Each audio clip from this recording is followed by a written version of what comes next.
오늘 하나님의 말씀을 봉독할 사람은 우리 유스 중학교 1학년 조정현 학생입니다. 마태복음 25장 18절부터 30절 말씀. 한 달란트 받은 자는 가서 땅을 파고 그 주인의 돈을 감추어 두었더니 오랜 후에 그 종들의 주인이 돌아와 그들과 결산할세 5달란트 받았던 자는 5달란트를 더 가지고 와서 이르되 주인이여 내게 5달란트를 주셨는데 보소서 내가 또 5달란트를 남겨나이다. 주인이 이르되 잘하였도다. 착하고 충성된 종아, 내가 적은 일에도 충성하였음에 내가 많은 것을 내게 맡기리니 내 주인의 즐거움에 참여할지어다 하고 2달란트 받았던 자도 와서 이르되 주인이여 내게 2달란트를 주셨는데 보소서 내가 또 2달란트를 남겨나이다. 그 주인이 이르되 잘하였도다. 착하고 충성된 종아, 내가 적은 일에 충성하였음에 내가 많은 것을 내게 맡기리니 내 주인의 즐거움에 참여할지어다 하고 1달란트 받았던 자는 와서 이르되 주인이여 당신은 굳은 사람이라 심지 않은 데에서 거두고 해치지 않은 데에서 모으는 줄을 내가 알았으므로 두려워하여 나가서 당신의 달란트를 땅에 감추어 두었더니 보소서 당신의 것을 가지셨나이다. 그 주인이 대답하여 이르되 악하고 게으른 종아, 나는 심지 않은 데에서 거두고 해치지 않은 데에서 모으는 줄을 내가 알았느냐. 그러면 내가 마땅히 내 돈을 치리하는 자들에게나 맡겼다가 다시 내가 돌아서 내 원금과 이자를 받게 하였을 것이다 하고 그에게서 그 1달란트를 빼앗아 10달란트 가진 자에게 주라. 무릇 있는 자는 받아 풍족하게 되고 없는 자는 그 있는 것까지 빼앗기리라. 이 무익한 종을 바깥 어두운 데에 내쫓으라. 거기서 슬피 울며 이를 가리라 하니라. 마태복음 25장 18절부터 30절 말씀. 아멘.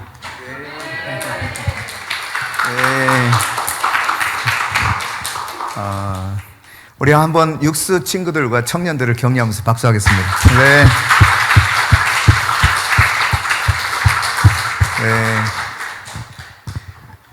네, 하나님의 말씀 함께 나누도록 하겠습니다. 우리가 이제 몇 주 전부터 계속해서 24장, 마태복음 24장, 25장을 함께 살펴보고 있는데 이것은 예수님께서 감람산에서 제자들에게 말씀하셨던 소위 감람산 강화 이렇게 표현했죠.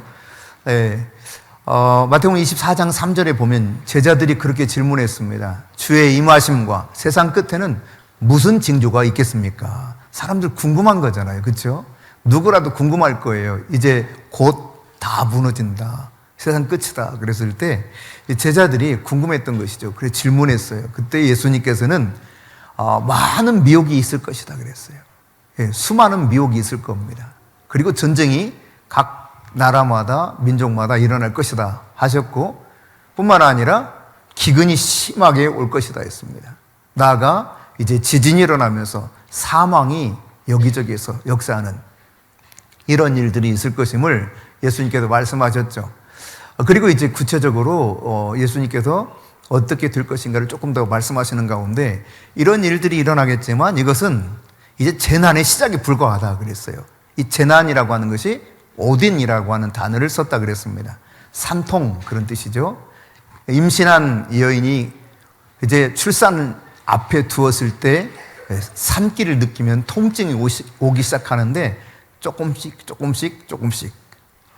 아파오면서 가진통이라고 하는 이 진통을 겪으면서 곧 내가 출산할 때가 다가오겠구나 이렇게 되는 거 아니겠습니까? 바로 지금이 그런 때라는 거예요. 예. 임신부가 가진통을 느끼는 것처럼 여러 이런 상황들이 있는 것을 보게 될 때 주님이 곧 오실 바로 그때가 되었다고 하는 사실을 예수님께서 말씀해 주셨습니다. 그리고 이것을 이제 비유로 풀어서 설명을 해 주시는데 먼저 무화과 나무 비유를 들었죠. 무화과 나무의 이파리가 피기 시작하면 어느 때가 왔다는 거예요. 여름이 가까이 온 것을 너희가 알거니와 그랬어요. 이런 모든 일이 일어나는 것을 보거든 인자가 가까이 왔음을 알아라 이렇게 말씀하십니다. 그러니까 주님이 지금 가까이 왔다는 이야기예요. 아주 가까이. 그런가 하면 예수님께서는 이 비유 이후에 어떤 비유를 또 말씀하셨습니까? 달란트 비유를 통해서 말씀하시고, 또 도둑이 오는 것을 말씀하시고, 또 혼인잔치에 관한 이야기도 하셨습니다. 혼인잔치를 생각해 보면 10처녀가 신랑을 기다리는데 그들이 다 졸며 자다가 보라 신랑이로다 이 소리를 들었을 때 슬기로운 5처녀는 기름을 미리 준비했기 때문에 기름이 떨어지지 않은 가운데 신랑을 맞이할 수 있었지만, 기름을 미처 준비하지 못한 5처녀는 그때서야 비로소 기름을 사러 갔어요. 다른 사람이 대신해 줄 수 없는 것들이 있습니다. 그것이 바로 이와 같은 것입니다. 믿음이라고 하는 것, 성령이라고 하는 것, 구원이라고 하는 것, 이것은 다른 이가 나에게 채워줄 수가 없어요. 내가 스스로 책임져야 될 부분이거든요. 기름이 없어요. 막상 주님 그 신랑이 왔을 때, 여기 신랑은 바로 예수님을 의미하는 거 아니겠습니까? 보라 신랑이로다 했는데 기름이 없어서 등불이 꺼져가는 것이죠. 그때서야 허겁지겁 기름을 구하러 가는데, 이미 구하고 온 다음에는 문이 다 닫혀버렸어요. 닫혔으되 아주 닫혔다 그랬습니다. 이것이 완전하게 닫힌 상태를 의미한다 그랬어요. 더 이상 열리지 않는 상태. 그때 이 미련한 사람들에게 말하기를 바깥 어두운 데 쫓겨나 슬피 울며 이를 갈미 있으리라, 이와 같이 말씀하신 바가 있죠. 그런가 하면 이제 달란트 비유를 통해서 주님이 말씀하시는 거예요. 이 마지막 때 무엇이 우리가 필요한가? 앞서 이제 이 10처녀 비유를 통해서 기름이 필요하다라고 하는 것을 말했다면, 이 달란트 비유를 통해서는 무엇이 요구된다 그랬습니까? 이 기다리는 동안 무엇을 해야 될 것인가? 이 부분을 예수님께서 말씀해 주신 것이다 라고 지난주에 여러분과 같이 나눴어요. 그래서 각각 재능에 따라서 주님께서는 5달란트, 2달란트, 1달란트를 주셨다.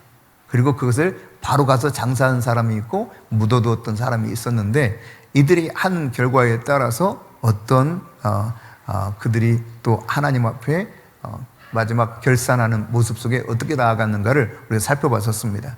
오늘 이제 이 본문의 말씀을 우리가 살펴보면서 과연 여러분, 영원의 세계, 우리의 영혼을 무엇이 갈라버릴 것인가? 우리는 미래에 대해서 무언가 준비를 하죠. 그렇죠? 네. 앞으로 5년, 10년, 그리고 더 이상의 미래에 대해서 어떻게 내가 준비해야 될 것인가를 생각하면서 차근차근 그것을 준비해 나가기도 합니다. 물론 그 준비성이 없는 사람들도 있지만 대체로 미래를 다 준비를 해요. 그런데 이것이 잘 준비한들 얼마나 더 많은 인생을 살 수 있겠어요?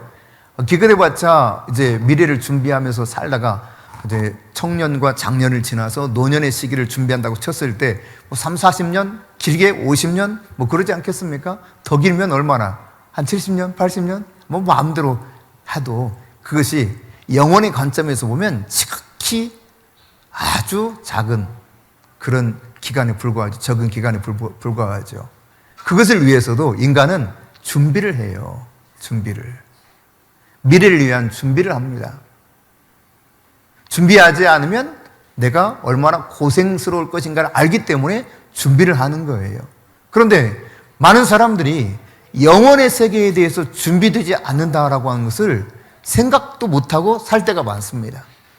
무엇이 과연 영혼의 세계 속에서 우리를 완전히 갈라버릴 수 있는가? 오늘 본문을 통해서 여러분과 함께 나눠보고 싶습니다. 예수님께서는 이렇게 말씀하셨어요. 나더러 주여 주여 하는 자마다 다 천국에 들어갈 자가 아니라 그랬습니다.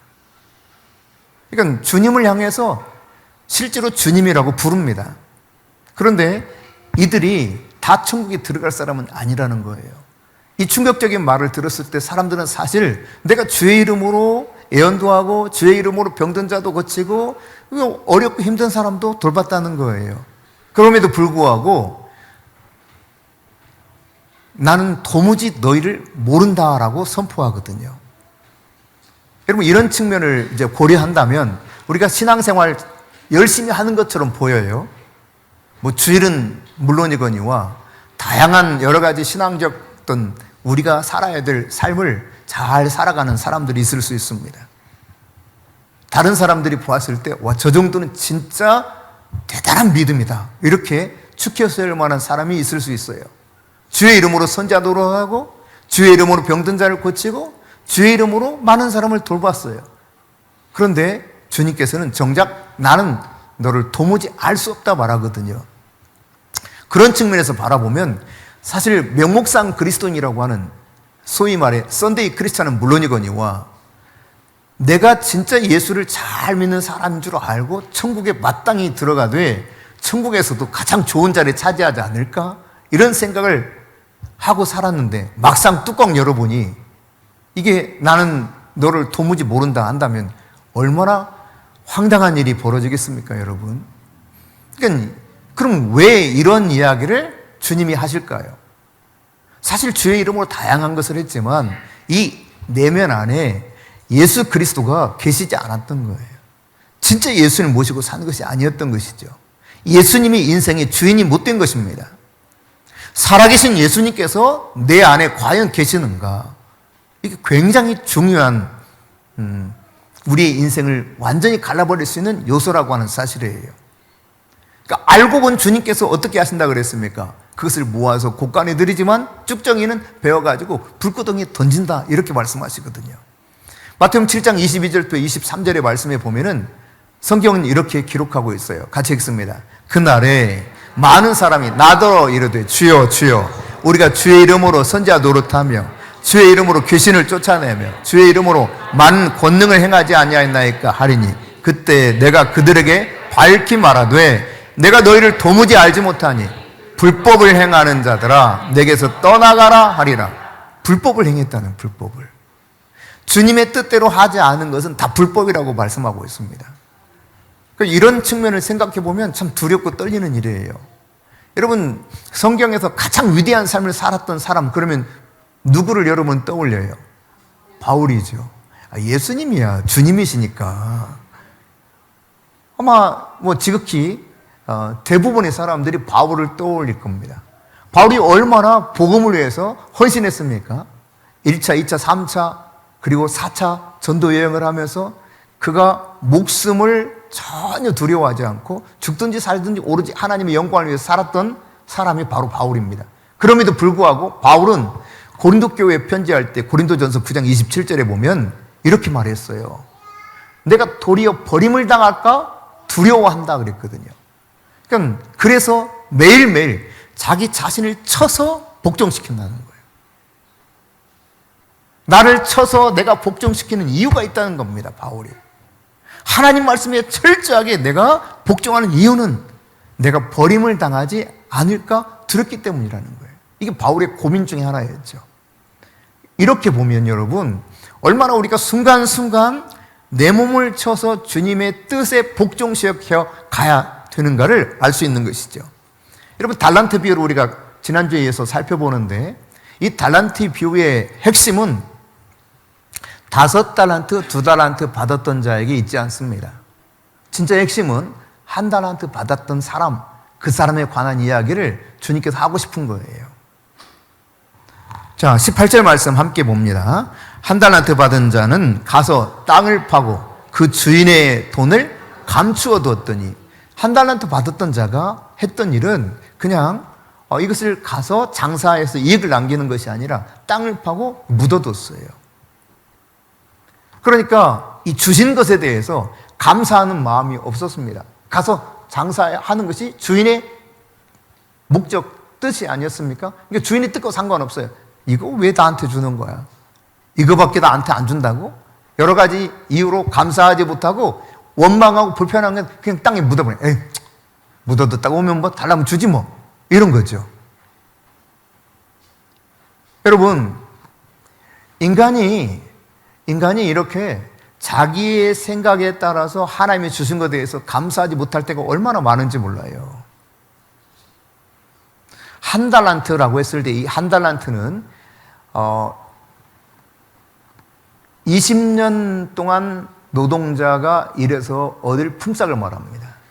그러니까 1달란트를 이야기할 때 이게 서양 학자들은 어떻게 표현하냐면 100만 달러 혹은 1000만 달러라고 그래요. 경우에 따라서. 그러면 이 돈이 얼마냐면 오늘날 돈으로 환산하면 14억 내지 140억이 됩니다. 그러니까 1달란트가 여러분 최대로 140억이 되는 거예요. 최소로 쳐도 14억. 물론 우리의 그 노동자의 품삯으로 치면은 그럼 뭐 3,650만 원으로 친다고 했을 때 계산하기 복잡하니까 조금 플러스 알파해서 4천만 원이다 쳐봅시다. 그러면 8억이 되는 8억. 최소 8억. 이게 적은 돈이 큰 돈이에요. 8억 만져는 봤어? 만져도 못 본 사람 많잖아요, 여기. 그죠? 그걸 준 거예요. 이것을 가지고 주인이 원하는 뜻은 가서 장사해서 이익을 남기라는 거였는데, 이거 그냥, 아니, 저 사람은 2달란트 주고, 아니, 저 사람은 5달란트 줬는데, 나한테 이거밖에 안 준다고? 이런 내면 안에서의 불만이 있었는지, 감사하는 마음은 전혀 없고, 불평하면서 묻어두었단 말이죠. 그러니까 여러분, 1달란트 받았던 사람은 결국 어떤 사람이냐? 감사가 없는 사람이에요, 감사가. 주님께서 나에게 주신 것이 무엇이든지, 내가 무엇을 받았든지, 내가 주님이 주신 환경이 어떠하든지, 나에게 하나님이 어떤 은사를 주셨든지, 그것은 내 몫이 아닙니다. 주인이신 그분의 몫인 거죠. 그분이 알아서 각각 사람에 맞게 주신다 그랬거든요. 그러니까 이것을 내가 무엇을 얼마나 받았든지와 관계없이 나는 그저 주신 것에 대해서 기뻐하고 감사하면서 그 주인이 뜻하신 바를 내가 행하면 되는 것입니다. 그런데 이 1달란트 받았던 자는 하나님께 그렇게 영광 돌리지 아니하고 그냥 묻어둬 버렸어요. 여러분, 내가 얼마나 많은 것을 소유하고 얼마나 많은 재능을 가졌고 하나도 중요하지 않아요. 내가 어떻게 지금 영광을 돌리고 있는가, 이게 중요합니다. 우리는 늘 비교하면서 따져요.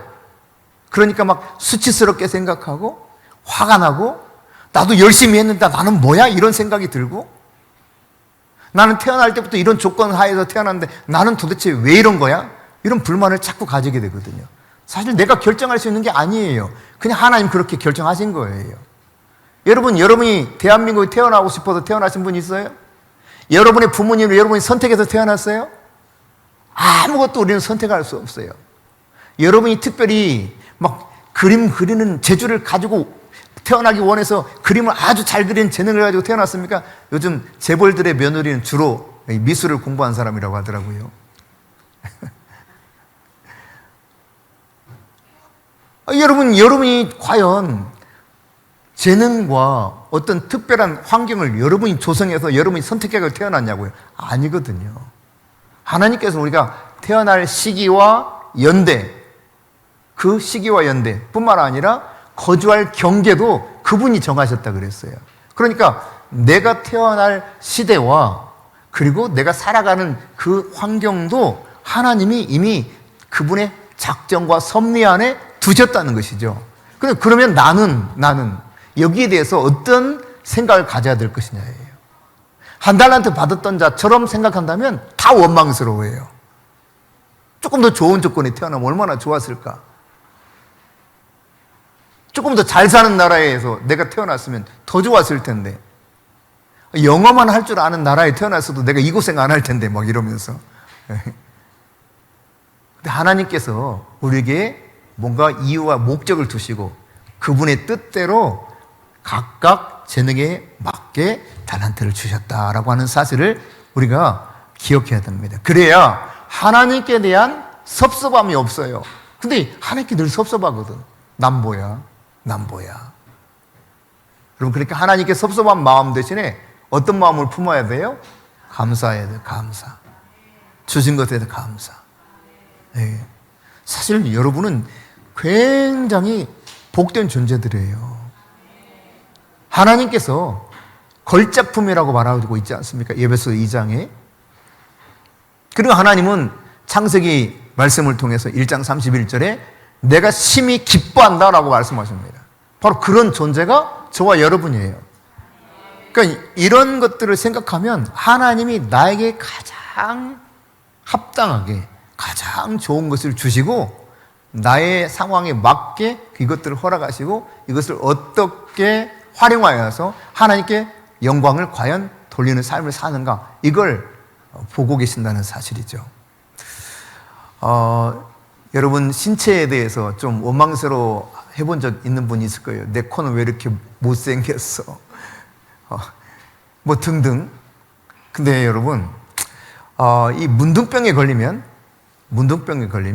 살점이 막 떨어져 나가잖아요. 예.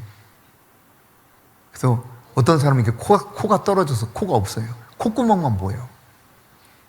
어떤 사람은 손가락이 다 떨어져서 이렇게 살아요. 이렇게. 이런 양손이다. 예. 별의별 문둥병 환자가 많습니다. 근데 지금 이 시대에도 그래요. 소록도에 가면 그런 문둥병 환자들이 집단으로 살고 있죠. 그 가운데 이제 그 속에 가가지고 예수를 만난 사람들이 거의 대다수입니다. 근데 진짜 예수를 만난 거예요. 지금까지는 너무 자기 인생이 한탄스럽고 저주받은 인생처럼 여겨져서 너무너무 세상이 원망스럽고 더 이상 살고 싶지 않았던 사람들인데 그 소록도에 가서 돌봄을 받으면서 특별히 복음을 듣는 가운데 그들이 거듭나서 하나님의 사람으로 바뀌게 됩니다. 근데 그들 가운데 제가 신학대학원 다닐 때 1년에 한 차례 혹은 두 차례 꼭 신학대학에 와서 채플에 참여했어요. 채플에.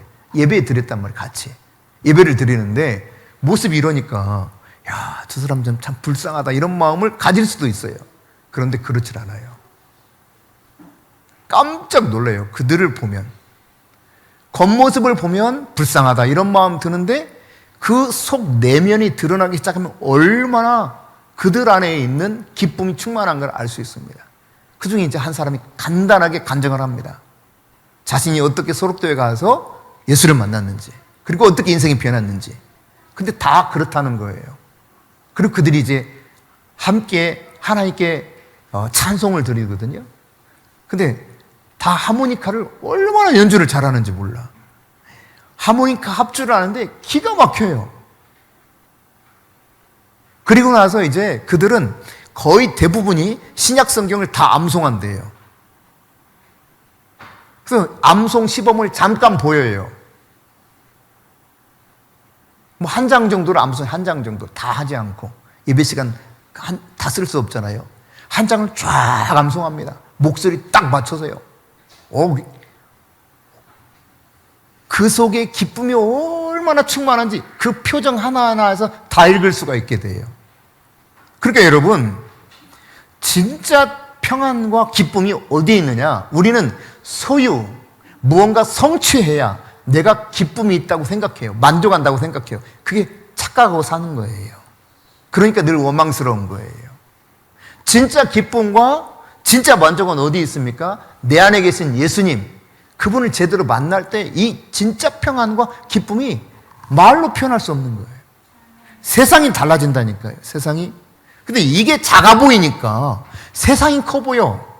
내가 가지고 있는 것, 눈에 보이는 게 너무 크니까 주님이 내게 주신 이 놀라운 구원의 감격과 평안은 다 잃어버리고 사는 거예요. 그리고 늘 원망하는 거예요.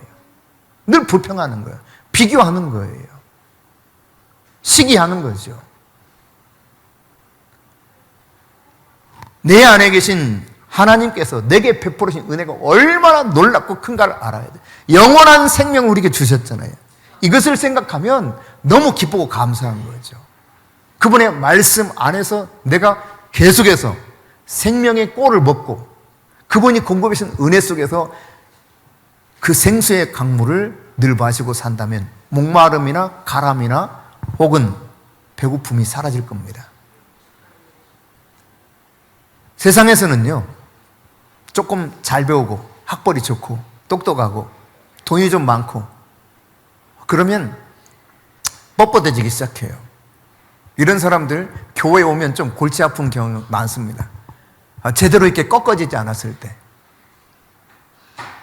다 어디 가든지 자기가 최고야, 최고처럼 대우를 받아야 되는 것으로 착각하고 사는 거예요. 모든 조직에서 자기가 제일 존중을 받아야 된다. 이런 생각하거든요. 그래서 교회에서 좀 알아주지 않으면 삐져. 문제를 일으켜요. 나를 알아주지 않는다고 하는 거죠. 여러분, 이게 바로 내가 왜 한 달란트만 받고 살아야 돼? 이런 개념으로 살아가는 사람들입니다. 내가 교회 오면 꼭 한 달란트 받은 사람 같아. 이런 느낌. 나도 재주도 많은데, 나도 능력도 많은데, 나 가진 것도 많은데 왜 나를 안 알아주는 거야? 이렇게 만일 여러분이 신앙생활 한다면 이것은 천국에 대해서 전혀 이해를 못하고 있는 사람입니다. 성경을 오해하고 있는 사람이에요. 이 천국은 지극히 작은 자의 것입니다. 그래서 어린아이 하나 갖지 않으면 천국을 들어갈 수 없다고 말씀하고 있지 않습니까? 절대적인 의존과 절대적인 신뢰, 지극히 작은 자로서 그냥 아무것도 자기는 할 수 없는 가운데 아버지만을 의지하는 이 어린아이 같은 믿음은 바로 이렇게 의존적인 겁니다. 의존적인 거. 의존적인 사람은 믿음을 가지고 하나님께 구하는 거예요. 근데 자기가 가진 것이 많은 사람은 하나님께 구하지 못합니다. 기도할 필요를 별로 느끼지 못해요. 내가 가졌다고 생각하기 때문에 그런 거예요. 그러나 내가 부족하고 어리석고 문제가 많고 나는 이 문제를 내 스스로 해결할 수 없다 싶으면 철저히 하나님 아버지를 의존하겠죠. 어린아이가 부모를 의존하는 것처럼. 철저히 부모에 대한 신뢰를 하고 있는 어린아이처럼 하나님께 내가 의존했으면 하나님이 내 인생이 하나님께 달려있다고 생각하고 내가 정말 믿는다면 그에게 전적인 신뢰를 두고 살아가겠죠. 여러분, 천국은 지극히 작은 자의 것입니다. 어떤 위대한 일보다 아주 보잘것없는 것, 여기에 관심을 두고 있는 것이 바로 하나님이요 천국이라는 사실이에요. 그래서 버려지고 잊혀진 이런 사람들에 대한 관심을 예수님께서 계속 두고 계시는 것을 우리가 성경에서 발견할 수 있어요. 예컨대 여러분, 요한복음 4장에 보면 수가성의 여인을 예수님이 만나시잖아요. 남편이 5이 있었습니다. 그리고 헤어졌어요. 이제 6번째 남자하고 사는데 그도 남편이 아니에요. 근데 예수님이 이 여인을 만나 주시거든요. 간음하다가 현장에서 붙들려온 여인이 있습니다. 돈은 좀 있는지 모르지만 늘 외롭고 따돌림 받는 같은 느낌을 받는 삭개오가 있습니다. 무덤 사이에서 잠을 자고 있는 거라사 귀신이 있어요. 귀신 들린 사람이 있어요. 그는 사람들과 함께 어울릴 수도 없습니다. 사람들도 그를 두려워합니다. 태어나면서부터 안진뱅이가 있고 눈을 뜨지 못해서 소경으로 계속 살아가는 사람도 있습니다. 12년 동안 혈류증을 앓아서 남들에게 가까이 가지 못하는 부정한 여인도 있습니다. 여러분, 수도 없는 이 정말 사람들이 무시할 만한 그런 지극히 작은 자에 대한 관심을 누가 가진 것입니까? 하나님의 아들이신 예수님이 바로 그런 자에게 관심을 두고 찾아가서 그들을 만나서 회복시켜 주셨어요. 천국은 바로 저들이 소유했거든요. 막달라 마리아, 그는 죄 많은 여인이었습니다. 예수님 만나서 해결받고 나드 향유를 쏟아 부었던 바로 그 여인 아닙니까?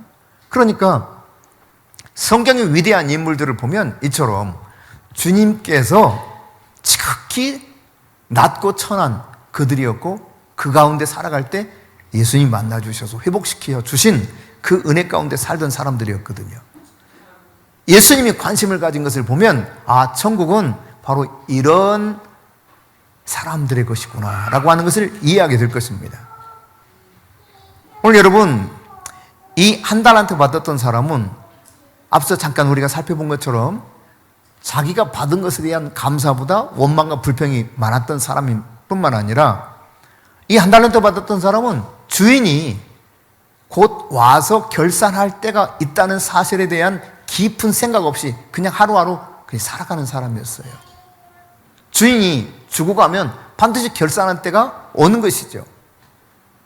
한 달란트 받았던 사람은 다시 와서 결산한다는 이 사실에 대해서 별로 그렇게 생각 없이 그냥 사는 거죠.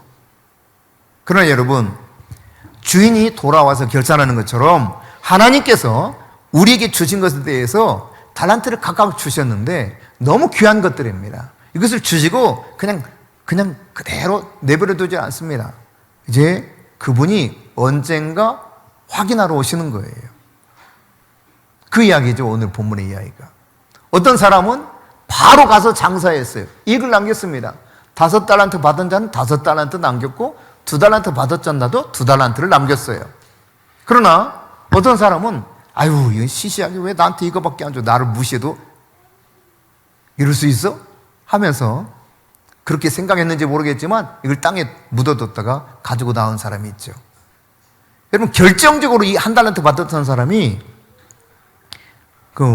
실수한 게 바로 24절입니다. 24절 같이 읽습니다. 1달란트 받았던 자는 와서 이르되 주인이여 당신은 굳은 사람이라 심지 않은 데서 거두고 해치지 않은 데서 모으는 줄을 내가 알았으므로. 여러분, 알긴 아는데 잘못한 거죠. 그러니까 하나님에 대해서 오해했다는 이야기입니다. 하나님에 대해서 자기의 편견과 선입견으로 판단한 거예요. 하나님 이럴 거야. 아주 고약한 분이야. 이분 앞에 잘못하면 큰일 나. 고약해서 심지도 않은 데서 막 거둬들이려고 하는 그런 고약한 분이야. 여러분, 이런 하나님이 아니잖아요. 그런데 이렇게 잘못 생각하고 있다는 거죠. 잘못된 하나님에 대한 생각이 결국 땅에 묻어두게 만들었습니다. 앞서 19절에 보았던 것처럼 반드시 하나님께서는 주인이 돌아와서 결산하는 때가 온다고 한 것 같이 돌아와서 종들과 결산하는 것입니다. 다시 말해서 여러분, 예수님이 이 세상에 처음 오실 때는 죄와 저주 가운데 살아가던 사람들을 구원하기 위해서 오신 거예요. 따라서 봅시다. 예수님 구세주로 오셨습니다. 그래요. 예수님 구세주로 오셨는데 이제 장차 오실 예수님은 무엇을 하러 오십니까? 심판하러 오시는 거예요. 이제 더 이상 구원이 없어요. 이제 결산하러 오시는 겁니다. 과연 어떻게 하나님이 주신 달란트를 가지고 활용해서 하나님께 영광을 돌렸는지 여기에 대한 결산을 하러 오시는 분이 바로 다시 오실 예수님이라는 이야기예요. 예수님께 늦게 말씀하셨거든요. 두 사람이 맷돌질 하다가 한 사람은 들림받고 한 사람은 버려둠을 당하고, 두 사람이 밭에서 일하다가 한 사람은 들림받고 한 사람은 버려둠을 당하고, 이 마지막 결산의 때는 이렇게 된다는 거예요. 오늘 본문에서도 바로 1달란트 받았던 사람과 나머지 사람들하고 비교해서 대조해주고 있지 않습니까? 여러분, 하나님께서는 때가 되면 그 아들 예수 그리스도를 이 세상에 다시 보내서 심판하실 것입니다. 그 심판하는 때가 언제인지 알 수가 없어요. 그래서 주님께서는 계속 거듭 뭐라고 말씀하십니까? 깨어있으라. 준비하고 있어라. 어느 날에 올지 모른다. 도둑이 어느 때 오는 것 모르는 것처럼. 그러니까 주님께서 심판하러 오시는 그날은 알 수가 없습니다. 그러나 때가 되면 하나님께서 때가 참에 아들 예수 그리스도를 구세주로 이 땅에 주셨던 것처럼 또다시 때가 차면 이 땅에 아들 예수 그리스도가 심판주로 오시게 할 거라는 사실이죠. 그렇다면 우리가 어떻게 해야 될 것인가를 예수님께서는 노아의 이 방주 때 멸망한 사건을 통해서 말씀하신 바가 있습니다. 노아 때처럼 여전히 시집가고 장가가고 그런다는 것이에요. 아무리 말을 해도 여러분 120년간 노아가 말하지 않았겠어요? 뭐하니? 방주 만드는데? 왜? 하나님께서 홍수로 세상을 심판하신대. 에이, 헛소리 하지 마. 이거를 120년간 했단 말이죠. 120년간. 사람들은 무관심해요. 사람들은 뭐 그런 날이 올 거라고 생각도 안 합니다. 지금도 여전히 테크노피아를 꿈꿀 겁니다. 정말 세상이 과학이 얼마나 발달하는지 몰라요. 네. 제가 정현이 말할 때 더 어렸을 때 얘기했다. 그 비슷한 무렵에 007 영화, 그때는 제임스 본드가 이제 007 영화의 시리즈로 쫙 나올 때거든요. 특히 이제 추석, 설 이런 명절에는 꼭 그런 영화가 나왔어요. 미어 터지는 이 버스 안에 그냥 낑겨 타가지고 그거 영화 보러 가고 그랬었는데, 시골에서 이제 도회저로 나오는 거죠. 근데 그 영화에서 어떤 게 나왔었냐면 당시에 이 차가 말이죠, 가다가 물속에 확 들어가 버려. 저 사람이 이제 죽었다 하는데 물속에서 유유히 막 가요. 보트로 바뀌어가지고 배로 바뀌어서 너무 희한했거든요. 근데 지금 우리나라에 최초 수륙 양용 버스가 나왔죠? 네. 뭐 이미 이런 일들이 일어난 것은 오래 전이잖아요. 그러니까 상상 속의 이야기들이 막 이게 현실이 돼요. 메텔과 누구예요? 철이. 메텔과 철이. 은하철도 999. 얼마나 재밌게 봤는지 몰라요. 근데 내가 늘 허황된 생각이라 생각한 게 뭐였냐면, 아니 어떻게 우주에다가 정거장을 만들어? 말도 안 돼. 이런 생각을 하면서도 그냥 재미있게 봤어요. 근데 지금 우주 정거장 이미 생겼잖아요. 우리 돈만 있으면 우주에 여행 갈 수 있습니다. 그런 시대가 됐어요. 저도 우주 여행을 한번 하고 싶어요. 네. 여러분 한번 보내주세요. 근데 지금 우주에 정거장이 생기고 우주를 여행 가는 시대가 됐단 말이에요. 정말 이렇게 세상이 바뀌다 보니까 테크노피아가 올 것처럼 생각할지 모릅니다. 그러나 여러분, 이 과학기술이 발달해서 유토피아가 오는 것이 아니라 결국은 이 세상이 점점 멸망으로 가고 있는 것이죠. 네. 이게 주님이 정하신 거예요. 역사의 시작이 있으면 끝이 있어요. 알파 오메가 있습니다. 그분은 이제 심판하시러 오실 그날을 지금 기다리고 계십니다. 언제 예수님께서 심판하러 오신다 그랬습니까? 주의 임하심과 세상 끝이 언제가 될 수 있다 그랬습니까? 예수님 직접 말씀하신 거예요. 온 세상이 천하 만민에게 이 복음이 전파되면 그때야 끝이 오리니 그랬어요. 지금 그때를 향해서 계속 가고 있는 것이죠. 네. 여러분, 결산하러 그분 오실 겁니다. 그런데 문제는 이거예요. 준비되어 있는 사람은 주님 앞에서 너무 기쁘고 감사해서 마라나타 외칠 겁니다. 주 예수여 어서 오시옵소서 외칠 거란 말이에요. 여러분 그렇게 외칠 수 있는 준비된 자가 될 수 있기를 바랍니다. 그런데 문제는 이게 말이죠. 그 버리둠을 당해. 이게 큰일 아니겠어요? 아니 내가 알던 그 사람은 지금 들림받아서 혼인잔치 공중에서 벌어질 그 혼인잔치에 신랑 예수님과 함께 만날 그날을 향해서 올라가는데 나는 그거 쳐다보면서 갈 수 없는 상황이 된다면 얼마나 당황스럽겠어요.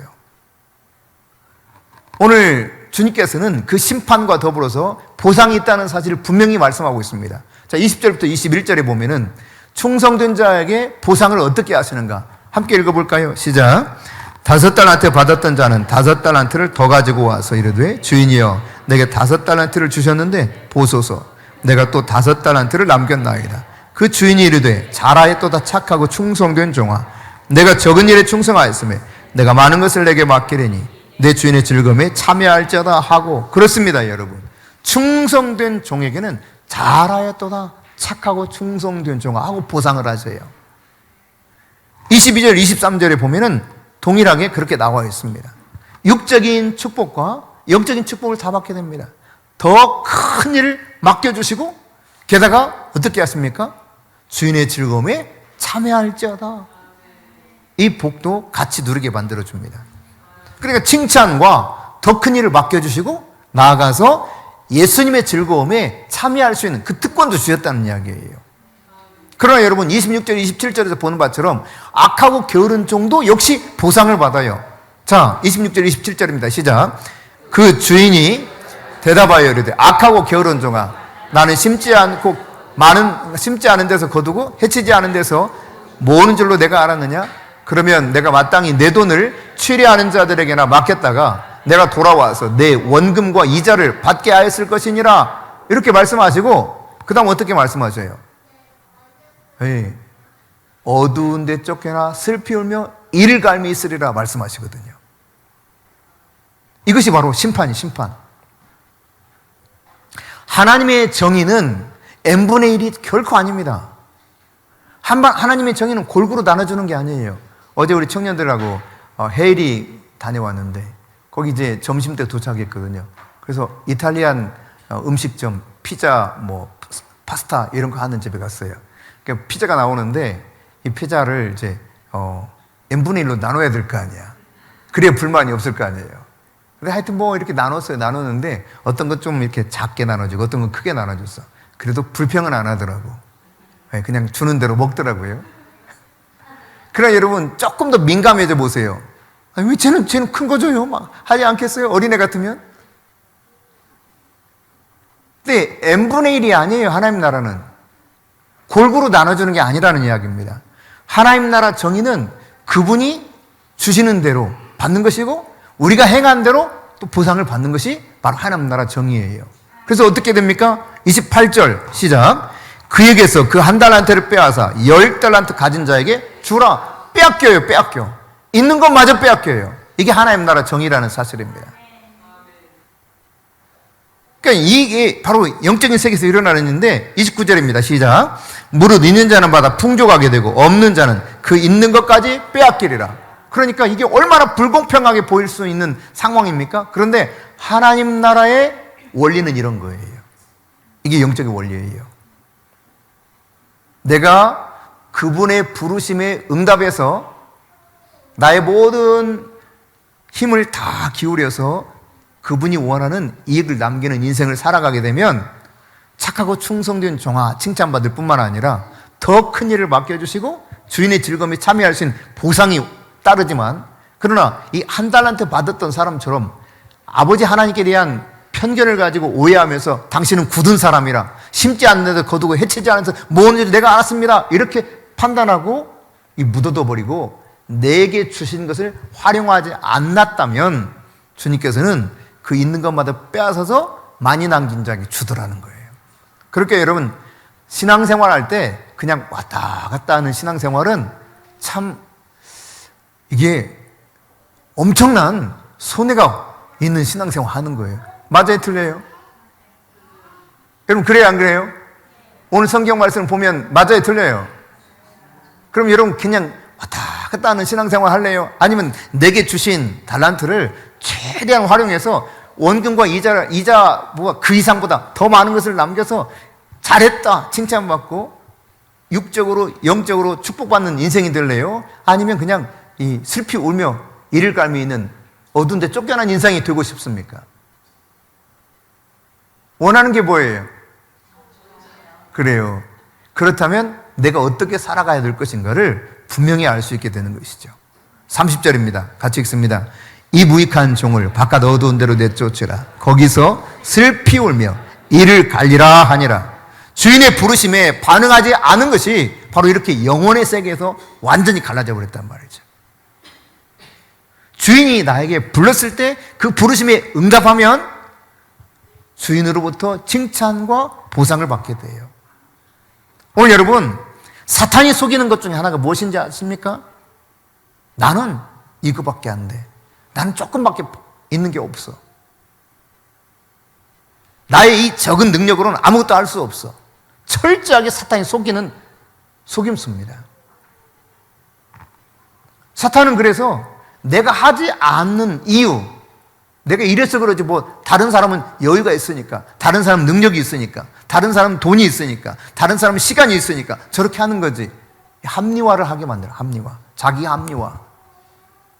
여러분의 삶의 자리에서 하나님의 나라가 오게 만들어야 돼요. 주님의 몸된 교회에서도 주님이 원하시는 그 삶을 살아가야 되는 것입니다. 주신 것을 잘 활용해야 된다는 이야기죠.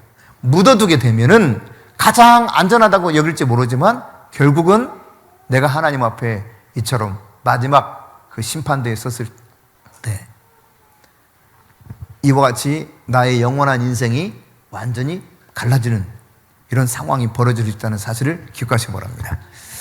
우리 모두가 맡겨주신 일에 최선을 다하면서 작은 일에 충성할 수 있기를 바랍니다. 그 기쁨과 또 이에 따른 하나님의 보상이 우리에게 넘칠 수 있기를 축복합니다.